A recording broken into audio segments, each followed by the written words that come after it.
Well, hello and welcome to another breakout session. This is breakout session number 60. Today we're going to just do a quick little breakout session about triads. I'm going to teach you just 3 positions on triads. But as usual, I want to say hello to all the members of the Guitar League out there around the country who are watching today, and hope everybody's doing okay. And I want to say a special hi to my friend Jean Vaughn, who I know is healing up and feeling better. So this is kind of dedicated to Jean. And so if you guys haven't already, I'd appreciate it if you would subscribe to my channel and hit the little bell and hit the like button if you like it. It all helps. Been trying to get those subscribers up. It's not easy. But let's do a quick one today. Okay, so today we're going to learn 3 shapes of one triad, and then you'll see that that's all movable, and then there's other chords underneath those very shapes right where you're working. So I think you'll get the message here in a minute. So I did a comprehensive breakout session number 55 about the cage system and all the chord tones in the cage system. So the different shapes that you do and where the chord tones are within those shapes. So now what we're going to do, we're going to use 3 of those shapes, you know, like the E. I'm going to use the D shape. We'll discuss that in a minute. An E shape, a D shape, and an A shape. Okay? So we're going to start, and we're going to do this in G. But we're going to do it with a big, we're going to start with a big G so you can picture where you are. This is an E-shaped G, okay? And within that E-shaped G, there's several triads in there. So there's at the bottom, there's a 1, a 5, and a 3. And this is the shape we're going to use today. But if you kept going, then you got a 5, a 3, and a 1. Then you got a 3, a 1, and a 5. Or you got a 1, a 5, and a 1. Okay, all of those chord tones are in the big G here. But we're just going to use the bottom 3 strings. We're going to be on the G string, the B string, and the E string. So that's shape number 1. Okay, so you're holding down the first 2 strings on the 3rd fret, and then you're pressing the G string down on the 4th fret. Like it comes right out of that chord. Okay, so that's a G, triad. So if we go from there to a D-shaped G chord, you know, some people we could fight over whether that's a C shape or a D shape. We're going to call it a D shape. So you got the E shape, we're going to have a D shaped G, and then we're going to have the A shaped G, which is, you know, comes out of a G like that, but it's just on the bottom 3 strings. So what we have here is, and we have the bass note is moving on these 3 different positions. So in this first G, like I said, you have a 1, 5, and a 3. So you have the 3, excuse me, on the bass.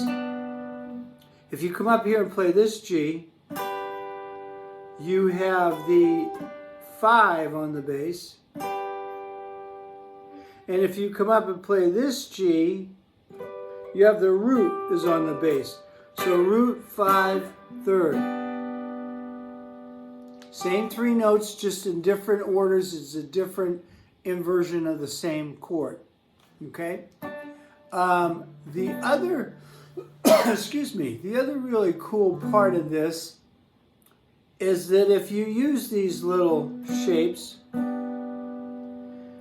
so let's say we wanted to play something, a G, C, and a D, like that's a 1, 4, 5 in the key of C.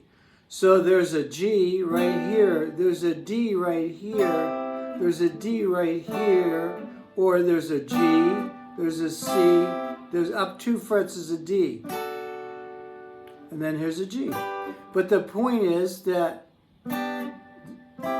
without moving very far, you can play along with a chord progression just staying right in the same place. And we've talked about this before. When you're playing with others, we're playing nice with others, usually if there's another guitar player or a bass player or a piano player, somebody's taking care of those big, thick bass strings.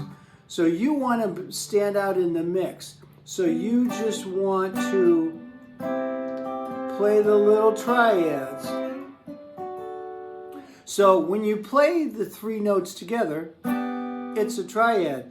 If you play them individually, it's arpeggios. And the beauty of this again is that if everybody's playing a G chord and you're playing this little G or any of those notes in that G, you can't go wrong. And when they go to the next chord, in this case it's a C, you can play that and they go back to the G. You're not going to hit a wrong note. That's the beauty of this whole thing.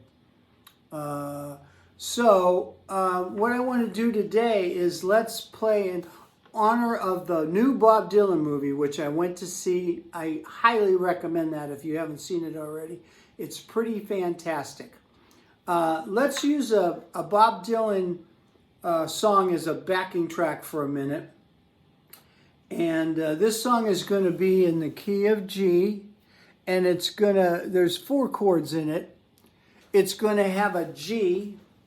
And then, so we're going to use a G. Then it's going to go to an A7. We're just going to come up 2 frets and play A. Or you can play an A7. We're going to play A. Then it goes to C. Then it goes to D. Then it goes back to G. For the most part. There's a little change in there. But I'll just show you what I mean here. And we'll have this as a backing track. So you got a G. G. We're going to A.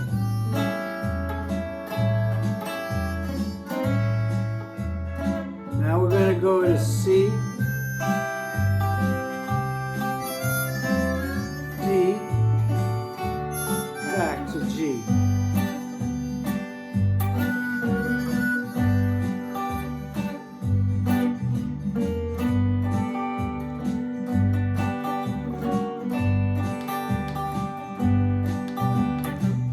A.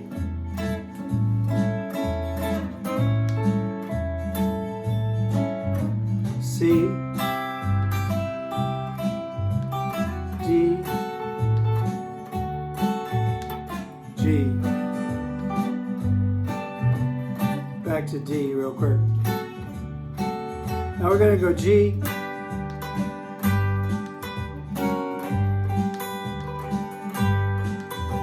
A7,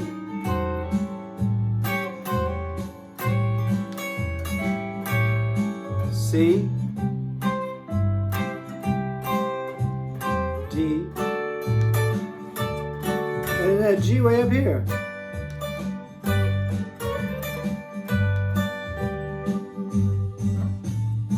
C, G, A7 to a D7, G,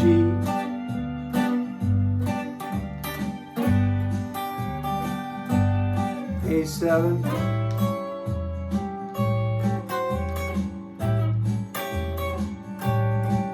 C,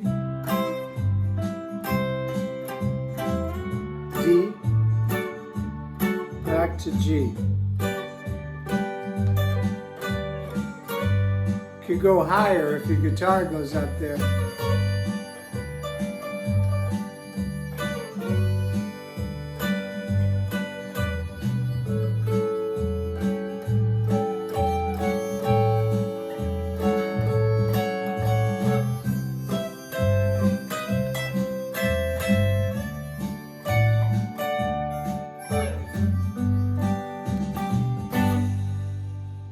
Okay, cool.